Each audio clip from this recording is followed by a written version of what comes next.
বাংলাদেশের রাজনীতি কখনো শূন্যস্থান পছন্দ করে না। যে ফাঁকা জায়গা থাকে সেখানে খুব দ্রুত কেউ না কেউ জায়গা করে নেয়। দীর্ঘ সময় ধরে বিরোধী দল মানেই ছিল দুটি নাম, বাংলাদেশ জাতীয়তাবাদী দল বিএনপি আর বাংলাদেশ আওয়ামী লীগ। একে অপরের প্রতিপক্ষ, একে অপরের বিকল্প। সংসদ, রাজপথ, হরতাল, অবরোধ সব কিছু যেন তাদের নিয়ন্ত্রণেই ছিল। কিন্তু 2026-এর বাংলাদেশের চিত্র বদলেছে। এখন বিরোধী দলের আসনে বসে আছে বাংলাদেশ জামায়াতে ইসলামী। এটি কেবল একটি দলবদলের ঘটনা নয়, কিন্তু এটি রাজনৈতিক সংস্কৃতির এক ঐতিহাসিক পরিবর্তন। প্রশ্ন হচ্ছে, জামায়াত কি সত্যিই বিরোধী দলের ভূমিকা নিতে প্রস্তুত? আর আরও বড় প্রশ্ন হলো, ক্ষমতায় না গিয়েও তারা কি মানুষের জন্য কাজ করতে পারবে?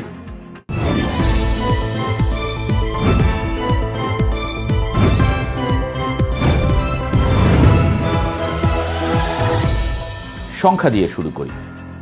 জামায়াত পেয়েছে 68টি আসন, সহযোগী দলগুলো মিলিয়ে আরও 11টি। মোট মিলিয়ে তারা সংসদে একটি দৃশ্যমান শক্তি। কিন্তু সরকার পতনের মতো সংখ্যা এটি নয়। অর্থাৎ তারা চাপ সৃষ্টি করতে পারে, কিন্তু ক্ষমতা উল্টে দিতে পারবে না। এই সীমাবদ্ধতাই তাদের কৌশলের ভিত্তি। আগে বিরোধী দলগুলোর প্রধান কৌশল ছিল সংসদ বর্জন, রাজপথ উত্তপ্ত করা, আন্দোলনের মাধ্যমে সরকারকে কোণঠাসা করা।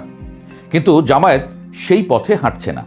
তারা হরতালের বদলে প্রস্তাব আনছে, অবরোধের বদলে শ্যাডো ক্যাবিনেট গঠন করছে, স্লোগানের বদলে নীতিগত সমালোচনা করছে। এটা কি আদর্শের পরিবর্তন? উত্তর হলো না, এটি কৌশলের পরিবর্তন। তারা বুঝেছে তরুণ প্রজন্ম সংঘাতমুখী রাজনীতিতে ক্লান্ত। 2024-এর গণ আন্দোলনের পর দেশের রাজনৈতিক ভাষা বদলে গেছে। মানুষ চায় কর্মসংস্থান, শিক্ষা, সংস্কার, বিচার বিভাগের স্বাধীনতা, নির্বাচন কমিশনের শক্তিশালীকরণ।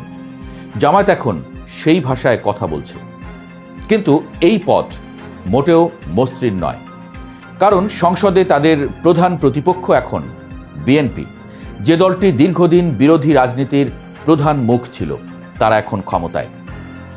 আর ক্ষমতায় গেলে রাজনীতি বদলে যায়। ক্ষমতা নিজের যুক্তি তৈরি করে, নিজের কৌশল তৈরি করে। বিএনপির বিরুদ্ধে অভিযোগ আছে তারা কঠিন, কখনো কখনো রাজনৈতিক কুটিল খেলা খেলতে পারে।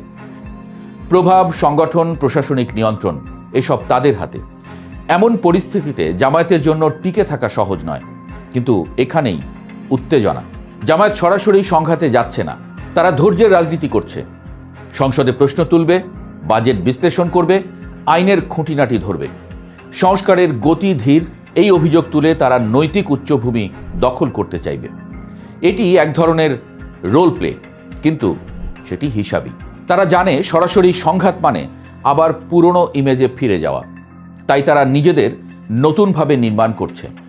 শহীদ মিনারে ফুল দেওয়া, সামাজিক কর্মসূচি, পরিচ্ছন্নতা অভিযান, এসব প্রতীকী কর্মসূচি দিয়ে তারা বার্তা দিচ্ছে, আমরা বদলেছি। কিন্তু বদলানো আর বিশ্বাস অর্জন করা এক জিনিস নয়।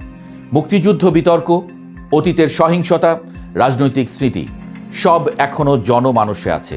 সেই ইতিহাস মুছে ফেলা যায় না, তাকে অতিক্রম করতে হয়। আর সেটি তাদের সবচেয়ে বড় চ্যালেঞ্জ। আরেকটি মাত্রা আছে, তা হলো আন্তর্জাতিক গ্রহণযোগ্যতা। পশ্চিমা বিশ্ব এবং আঞ্চলিক শক্তিগুলোর কাছে জামায়াতের ভাবমূর্তি জটিল। তাই তারা কূটনৈতিক যোগাযোগ বাড়াচ্ছে, নিজেদের গণতান্ত্রিক ও সংসদমুখী দল হিসেবে তুলে ধরছে। তারা বুঝেছে আন্তর্জাতিক স্বীকৃতি ছাড়া দীর্ঘমেয়াদী রাজনৈতিক স্থিতি পাওয়া কঠিন। কিন্তু সব কিছুর কেন্দ্রে রয়েছে একটি প্রশ্ন, বিএনপি কি তাদের সহ্য করবে? ক্ষমতার রাজনীতি উদার হয় না। ক্ষমতায় থাকা দল কখনো সহজে বিকল্প শক্তিকে বড় হতে দেয় না। প্রশাসনিক চাপ, রাজনৈতিক কৌশল, মিডিয়া ন্যারেটিভ সব কিছু ব্যবহার করে তারা প্রতিপক্ষকে নিয়ন্ত্রণে রাখে। জামায়াত যদি নীতিগত বিরোধিতা করে, যদি দুর্নীতি বা প্রশাসনিক ব্যর্থতা নিয়ে সরব হয়, তাহলে সংঘাতের সম্ভাবনা তৈরি হবে। আর সেই সংঘাতে তাদের টিকে থাকা নির্ভর করবে সংগঠনের শৃঙ্খলা এবং কৌশলগত স্থিরতার উপর। তারা কি পারবে? সম্ভব, যদি তারা ধারাবাহিক থাকে, যদি তারা উত্তেজনায় পা না দেয়, যদি তারা যুক্তির রাজনীতি ধরে রাখতে পারে। কারণ ইতিহাস বলছে বাংলাদেশে কার্যকর বিরোধী দল ছাড়া গণতন্ত্র স্থিতিশীল হয় না। বিরোধী দলের কাজ শুধু সরকার পতন নয়, বরং সরকারের উপর নজরদারি। বিকল্প নীতি উপস্থাপন এবং জনগণের অসন্তোষকে প্রাতিষ্ঠানিক ভাষা দেওয়া। এই মুহূর্তে জামায়াত সেই ভূমিকায়, ক্ষমতায় নয় তবু কেন্দ্রবিন্দুতে। বড় কোনো জাতীয় সংকট, বাজেট বিতর্ক, নির্বাচন কমিশন নিয়ে দ্বন্দ্ব, এসব মুহূর্তেই বোঝা যাবে তাদের কৌশল কতটা কার্যকর। যদি তারা ধারাবাহিকভাবে নীতিগত অবস্থান ধরে রাখতে পারে, তাহলে তারা দীর্ঘমেয়াদে একটি গ্রহণযোগ্য বিরোধী শক্তিতে পরিণত হতে পারবে। কিন্তু যদি তারা পুরনো ছকে ফিরে যায়, তাহলে এই সুযোগ হাতছাড়া হবে নিশ্চিত। বাংলাদেশের রাজনীতি এখন এক সন্ধিক্ষণে। বিরোধী আসনে জামায়াতের উপস্থিতি কেবল একটি দলগত সাফল্য নয়, এটি একটি পরীক্ষামূলক অধ্যায়। তারা কি সত্যি স্মার্ট পলিটিক্স দিয়ে রাজনীতির নতুন মানদণ্ড স্থাপন করবে, নাকি ক্ষমতার কঠিন খেলায় আটকে যাবে? উত্তর এখনো অনিশ্চিত। কিন্তু একটি বিষয় নিশ্চিত, জামায়াত আর আগের ছকে রাজনীতি করছে না। আর সেই পরিবর্তনই আজকের রাজনৈতিক উত্তেজনার কেন্দ্রে এসে দাঁড়িয়েছে।